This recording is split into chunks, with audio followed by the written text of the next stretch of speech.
What's up, YouTube? It's your boy Anime Princess, and I'm here to give you guys the 3.23 Spark Endgame build guide. And I'm happy to say Spark is in a really good place. It's in one of the best places it's ever been, and this is coming off a nerf where we saw a lot of projectile speed lost from all quality gems, as well as a lot of projectile speed lost from the skill gem itself. But we're also entering a new era of Spark where you may not even want to have a crazy amount of projectile speed anymore. And dare I say, we might even want to have slower projectiles in our links. Although, that might be stretching it. As you can see from the B-roll footage though, that's my current character with roughly 930 divines invested. With the nerf projectile speed, we aren't doing anything too crazy to bump that up, just, the normal stuff. It still looks pretty comfortable. That is quite high budget. Realistically speaking, I think you could knock the budget down to 200 divines. So that would be a mageblood plus 100 spare divines. And that's like cutting every single corner you can. And I don't know if I'd recommend you to cut every single corner. So going into this build guide, you should have roughly 200 to 900 divines. You will be pretty comfortable. And the current character you're watching at its level of investment is basically invincible. We leveled from 97 to 99 doing simulacrum 30s, never came close to dying. Maybe 2 or 3 times we dropped at most to 50%, but that instantly spiked back to 100 because if you aren't one-shot, you aren't going to die, and nothing in a simulacrum is going to be able to one-shot you. Now let's touch on the meta shift with respect to spark and projectile speed. I've always said it's good to have a baseline amount of the stat simply to be able to clear your mass fast, and also so that when you're in these small boss arenas, your sparks will actually come back and hit the boss enough times to do multiple stacks of damage. But I have noticed as well, in the past couple of leagues, I've had a small minority of players who come to me like little gremlins, and then they tell me I want the Widow Hail, faster prod support, Synth Implicit, Prod Speed Quiver, or Medium Cluster. Like, they just list every possible way to get projectile speed, and then they tell me it's as simple as, well, projectile speed is damage. And it's not that simple. In this league, it is definitely not the case, because as you'll see shortly, I am going to demo the new Spark skill gem, Spark of Unpredictability on Uber Cyrus, which is probably the new way you should be killing your bosses regardless of arena size. But to go back to the notion that projectile speed equals damage, there is some truth to that. I do address it in my video on damage optimization, where I talk about all the different various ways where you can increase your damage without necessarily impacting the damage number on your Spark skill gem. And I'll put that link in the description. I think it's worth a watch. Basically, the idea for projectile speed is that if your projectiles shoot faster, they're going to hit the walls and come back and hit the boss even faster. But the reality of the situation is you don't want to just scale this infinitely, because really, when you're in these small boss arenas, that's your strength. And sure, maybe you can overkill the boss super fast, but you're going to be able to kill it no matter what. The issue with Spark is when you have really wide open areas, such as Uber Cyrus, Uber Exarch, Dunes map, where your projectiles will go so far away, they will just disappear because they will despawn. Or even if they hit a wall, the arena is simply so massive that it's literally like so infinitesimally small, the chances that it will land on the boss a second time. But thankfully, we have this new meta, as you can see, with Spark of Unpredictability. Now, how does this skill gem work? I didn't even understand it fully pre-league launch. It was kind of ambiguous based on the wording, but after testing it out, the way this works is, yes, the sparks do move at different speeds, which is nice because some projectiles in the cast will hit the boss faster, and then other ones will be more slow, so they'll hit the boss afterwards, and you'll be able to stagger your damage. But this isn't why it's super good for these open arena fights. What was unclear was actually Spark of Unpredictability does not need walls for it to bounce. So this means in this fight, as you're seeing with Uber Cyrus, I'm just standing near him and shooting in his direction.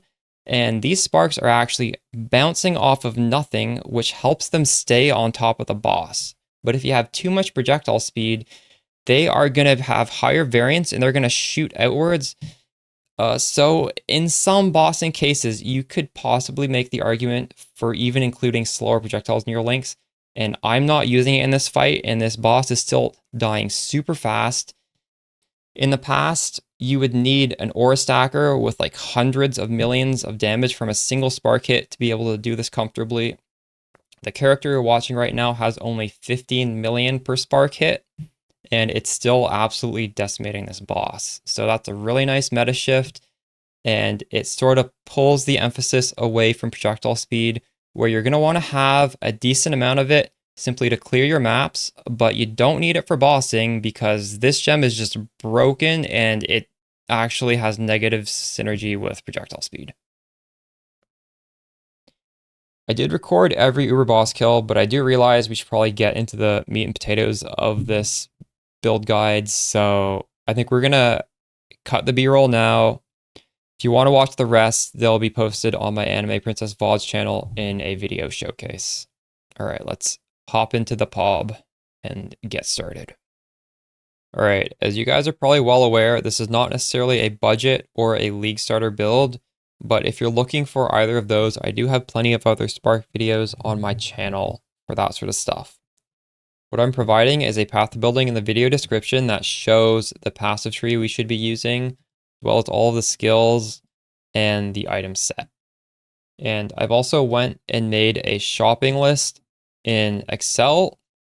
This shows that the current cost of my gear is 930 divines, and there are budget alternatives to as many things as possible. The stuff in red, I just deemed, you can't compromise on. And with that, you can go as low as 200 divines. So that's basically 100 divine mageblood and 100 divines for the gear. This is not necessarily suggesting you should either spend 200 or 900 divines. Ideally, you're going to try and get as much of this as you can, but I do know that not everyone's going to have this budget. And also, even if you do have this budget, some of this gear is going to fluctuate in price. That just happens depending on when you watch this video. These prices are not going to be exact, and maybe it will exceed your budget, maybe it'll be less, hopefully less, but I'm going to give you guys the other options here, and we're going to cover that. All right, so first off, we've got my body armor. The base has a fracture, 19% chance to suppress spell damage. That needs to be eye level 85. And there's not too many of those available. You should go for Sadist Garb because Trickster has an ascendancy where you get extra energy shield based on the evasion rating of your body armor, and Sadist Garb just by far has the best stats for that. So if you were to make a compromise on the body armor, try and stick to eye level 85, but get lower suppression. For example, 14% spell suppression goes from 30 to 3 divine. And you can easily make up the spell suppression elsewhere, so don't worry too much about that. The way I crafted this, I may put a VOD up on the Anime Princess VOD's channel, because we did do it on stream. But basically, you just take the mana reservation efficiency essence, you keep slamming it on until you get a decent amount of intelligence. And intelligence is because that stat translates into energy shield, and we're a CI build, so we want as much energy shield as we can get. And for the prefixes, you're going to do that with Eldritch Currency, which means you are going to craft on mana or maybe life. I think both of those have really high odds of appearing. And then you just Eldritch Exalt Slam with the proper influence so that it will hit a prefix. You're already blocking the maximum mana, which means I think it's a 4% chance to hit the percentage, and then it'd be like a 2% chance to hit the flat hybrid. But realistically, I even settled. You can get up to T2 of the percentage and T1 of the flat, but I settled for T3 and T2. If you want to do this for really cheap, just ignore mana reservation efficiency.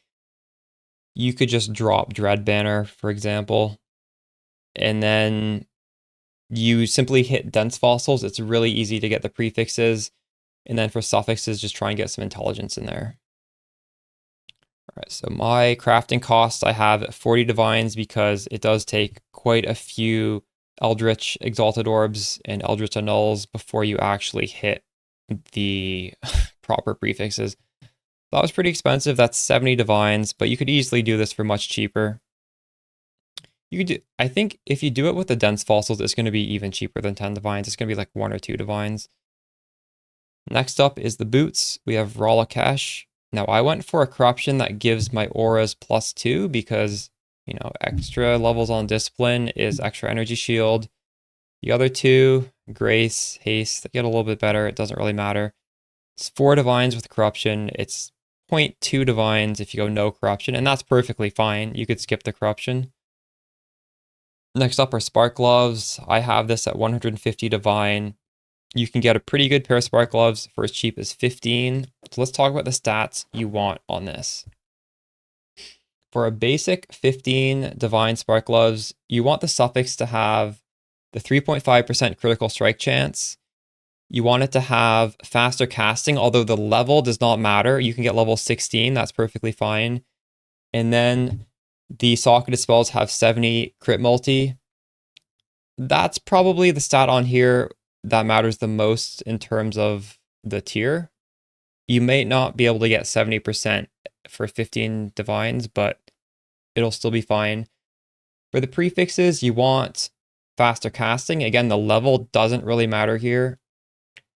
And you want an open prefix to craft on +1 to level of socketed projectile skill gems with pierce. Obviously, if you get it +2 already on there, it's going to cost way more.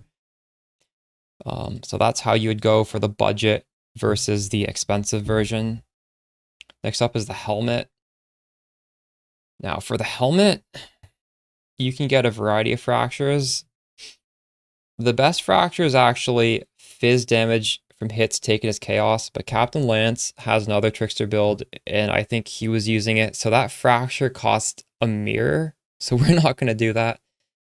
I went for increased energy shield. You could also get flat to maximum energy shield in the prefixes. Either of those work. Which costs around 20 divines. Again, you can just get a slightly lower roll in the fracture, or you could just get unrolled fracture, or just have no fracture. The way you craft this, it's the same as the body armor. You just hit the mana reservation essence until you get some intelligence in the suffix, and you fix the prefixes with Eldritch Currency. And since I went for a fractured prefix, it's obviously way easier to finish the item. So I have a total cost of 30 versus the body armor, which is even double that. But yeah, you can just get slightly lower stats on it and get a cheaper hubris circlet. All right, this wand, there's a crafting guide on the channel called Perfect Spark Wand. Just watch the video. In most leagues, it costs around 10 to 15 divine, but everything costs a little bit more this league, so I just put it at 35 divine. I suppose I could mention here that if you are cutting a lot of corners and your damage is lacking, you could drop the shield and just dual wield wands. That's perfectly fine. You're going to lose a lot of tankiness, but like my character is basically immortal. You can lose a lot of tankiness and still be very tanky. So that is something you can consider. Obviously the budget is just like buy a wand with like slightly less rolls. Don't craft the perfect one. Next up, mageblood. Right now it's 95 divines. I'm just going to say this is mandatory because this league you can probably farm 95 divines doing whatever strat you want. You just have to grind. A replica Dragon Fang for a +3 spark. The roll on here that matters is mana reservation efficiency. For a perfect roll at the moment, it is 5 divines. You can get 9% for 1 divine. That's an easy corner to cut because with our auras, you don't really need Dread Banner. I mean, Dread Banner is nice to have. It gives us a little bit extra evasion, and every little bit matters a lot for tankiness, but when you're cutting corners, obviously, you're going to understand you're going to be slightly less tanky anyways, so. Next up is the shield is Ares Reflection. By like perfect rolls, it's 3, otherwise the shield generally runs around 1 divine. The shield is nice because it gives us curse immunity. So if you were to not use this shield, what I would recommend you do is for the flasks, you just get the cursed immunity on one of the flasks. Probably the cast speed flask would be the least important. We will talk about the flasks shortly though. Next up, Bottled Faith. It's 7 divines for a really good one. Just a baseline one is 3 divines. Go either or. If you want to roll the Mageblood Flask yourself, you could probably do it pretty cheap, so I put it for 1 divine. Otherwise, I assume these will cost around 2 divines each. The Anathema Ring is very cheap, much less than 1 divine. Yeah, I guess we can talk about the Mageblood Flask right now. I have cast speed, which is simply more damage. This is not important. We have increased evasion rating, which is quite nice. Again, this is not crucial. You could replace this with something else. Got chance to avoid being shocked, and this works with the Storm Shroud Jewel, so that's mandatory. That gives us ailment immunity. The last one is reduced mana cost of skills. Also, this is absolutely mandatory because we are working with a 0 mana cost curse setup, and as soon as you start getting mana on these curses, the Arcanist brand is just casting 4 curses really fast. It chews through your mana. So we want to keep this mana cost at 0, which is done through this flask as well as inspiration support combined with one of these jewels that we're going to talk about. All right, so for the jewels, I'm just going to pull up on the side the passive tree. I don't want to open it in game or else it's just, there's not enough screen space. All right, so the first jewel is the Wormhole Jewel, Necromantic Aegis, Impossible Escape. And that lets us grab all of these nice juicy nodes without the pathing. This costs around 50 divines, and you could cheap out and just path to them, and then you'd lose like 1, 2, 3, 4, 5, 6. I don't think you'd even grab these 2. So it would cost, and you wouldn't grab this either, so it would cost you 5 skill points. And you could just cut out a cluster. Just cut out a cluster. You don't need to get this, but obviously it is nice to have. It's a little bit more efficient. Next up is Militant Faith, and there are 3 important stats on this. This right now, this costs 10 divine. You technically could cheap out on this, but the important parts are, first off, it needs to be High Templar Dominus, and this gives us this node right here, which gives us 12% more spell damage. So this takes us from 14.5 all the way up to 16.2. This is a lot of damage. The next thing we want is reduced mana cost per devotion. And as you can see, we have an Unnatural Instinct here, which is giving us a ton of devotion. So that reduces our mana cost enough to have 0 mana cost curse. The last thing is this thing you could cheap out on. I have 4% increased elemental damage per devotion, but that could technically be a wide variety of other modifiers that are also useful. So just keep that in mind. That's the one thing you could swap out. Also, when you're buying these jewels, there's a small chance that these big nodes will change in the area. I don't think you want Reflex to change because Reflex is very powerful. It gives us 10 spell suppress, a lot of evasion. You definitely don't want your skill effect duration to be changed. And Sentinel's pretty good, but if this gets changed, it's not the end of the world. So just make sure when you put this in, just check those 3 nodes. Next up is Unnatural Instinct. Now, you probably want 1 jewel to have Corrupted Blood. So I paid 70 divine to get it on here. But realistically speaking, it's probably going to be cheaper on an immutable force. I added this quite recently, so that's why we didn't go for a corrupted blood on that. You could also, you could drop immutable force for a rare jewel with corrupted blood. Immutable force gives us basically stun immunity, and I didn't think we needed it for anything up until Uber Exarch. Uber Exarch was stunning me, so I threw this in. Realistically speaking, you could take this off and then change the mastery here, which is right now increased energy shield from helmet. You could make it stun threshold based on energy shield, which is what I was running earlier, and it was perfectly fine for everything but Uber Exarch. So that is 70 divines you could very easily cut off. This is something you should be cutting off if you don't have this budget. So the Forbidden Flame and Flesh I'm using is Explosive Expert, and it was around 2 divines per half. You can drop this for rare jewels that have crit multi or energy shield or spell damage. It doesn't really matter. This just gives us damage. It gives us 40 crit multi, 80 crit chance, and penetration, because the build is able to chill, shock, and burn thanks to a few things that I'm doing. And yeah, the way you do that is you can get a small charm that gives nearby enemies are chilled. It's quite nice defensively. It also enables that.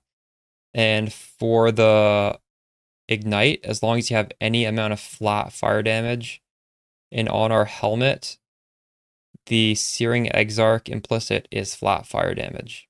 So that's how we're enabling that stuff. And yeah, if this for some reason gets expensive, as I mentioned, you could just use rare jewels. Although, yeah, who knows if that'll get expensive. It might not.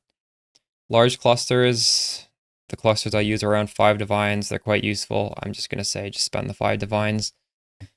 Medium projectile speed clusters, again, just look in the POB. These are very cheap.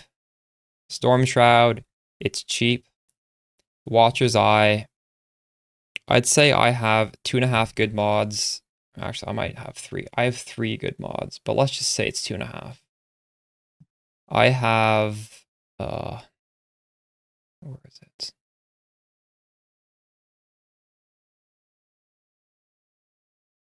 Where's my Watcher's Eye?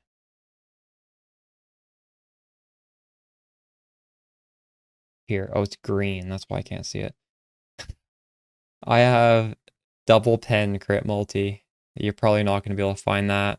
But again, just get whatever you can on the Watcher's Eye, right? Like you get a 1 Watcher's Eye, 1 mod Watcher's Eye for 1 divine. That which was taken, I probably spent around 50 divine. Get it cheaper. I suppose this is probably a good time to talk about what we want for the charms. For charms, basically, you just want to cap your spell suppress, cap your mana reservation efficiency, and get whatever else you can. So for me, we have mana reservation efficiency, spell suppress, and then on the that which was taken, we have 1 more spell suppress.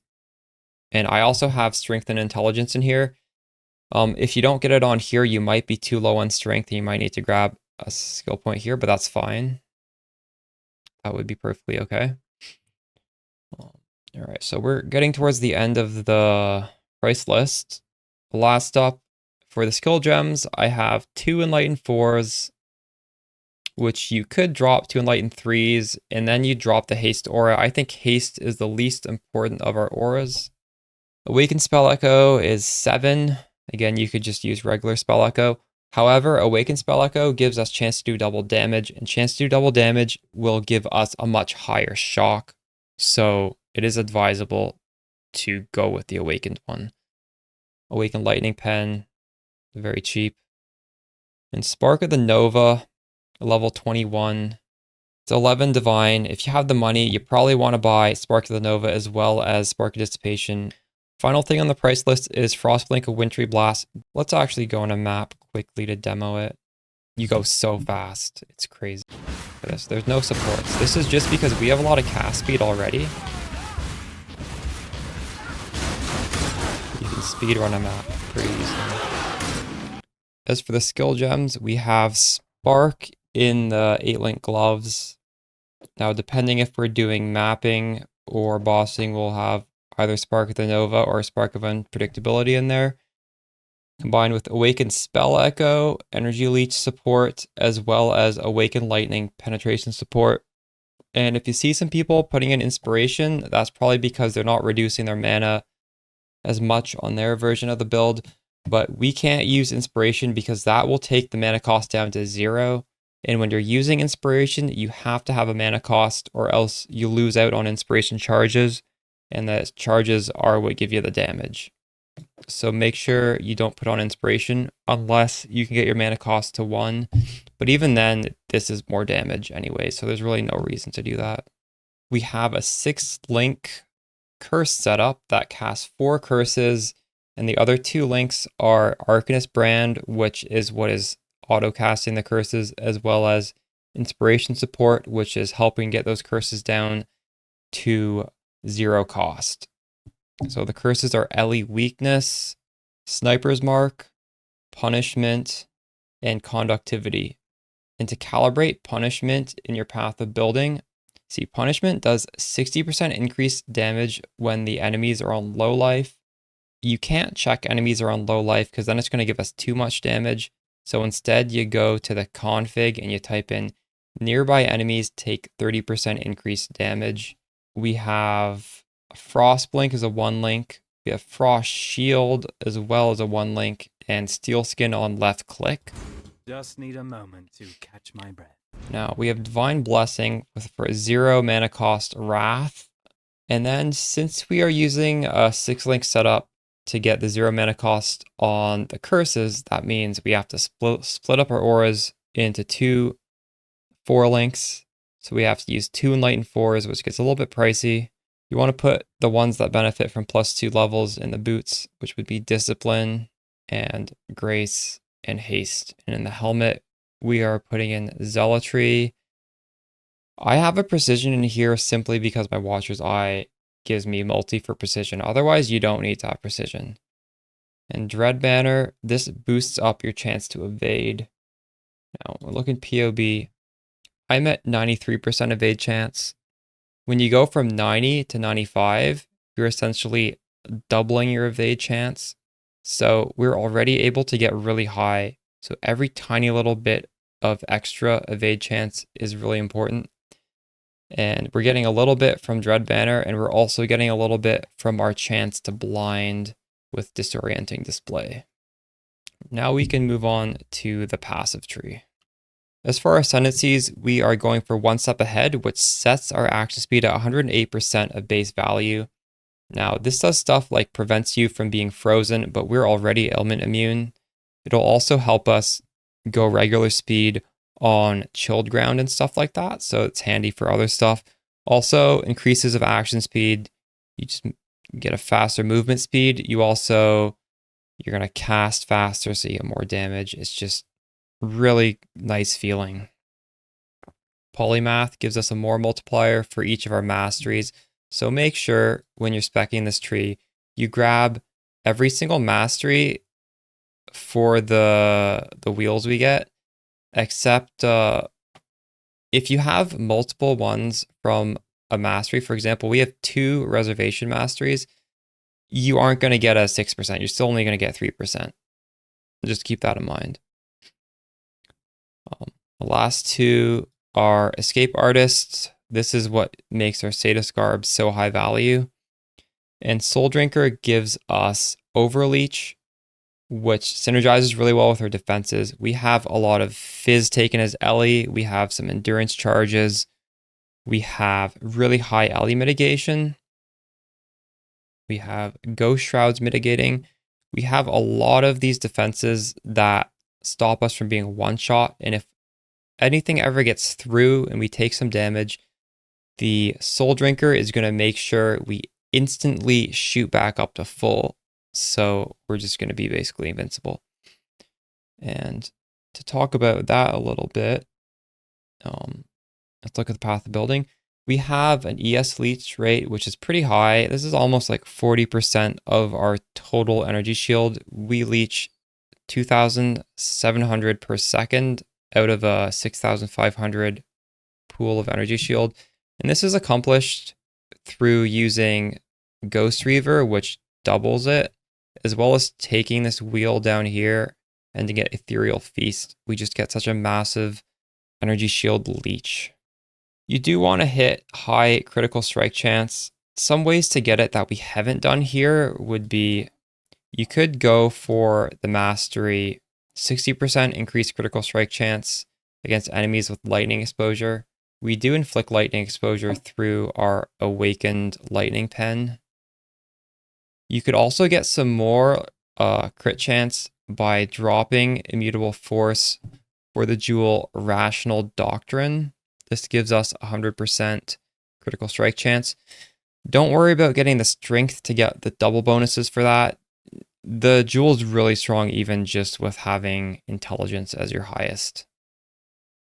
There's obviously tons more ways. You could get it on your charms, but those are two that come to mind. Immutable force itself, I wouldn't say is mandatory. I put this on because we were getting stunned when I was running Uber Exarch. For everything else in the game, you could probably get away with the mastery here that gives stun threshold based on energy shield. But for Uber Exarch, it's not enough. You need to go with immutable force. Rest of the passive tree, I don't know. You just follow it. It's pretty straightforward. I would just stick with this. All right, I think that covers it. For other stuff like Pantheons, that should be calibrated in the path of building. Make sure you download it in the description below. If you do plan on playing this build, you should stop by the Discord. We have a Spark Trickster channel just for you. Nice to see you there. I might put out some more Spark content in the next few days, so look out for that. Yep, I'll catch you guys in the next video. The fuck? That guy got healed.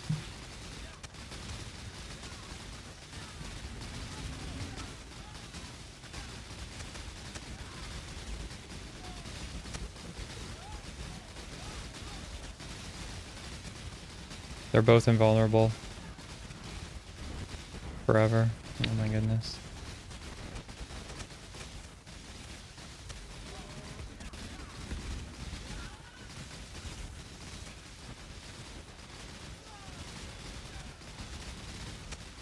Did you realize the border of this arena was just a bunch of, like, people? Oh my god. I never looked at the border before.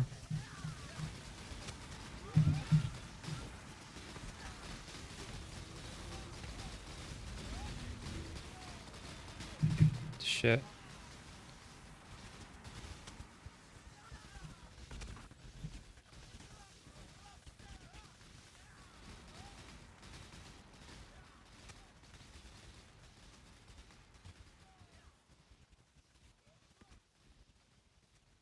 I've been not pressing my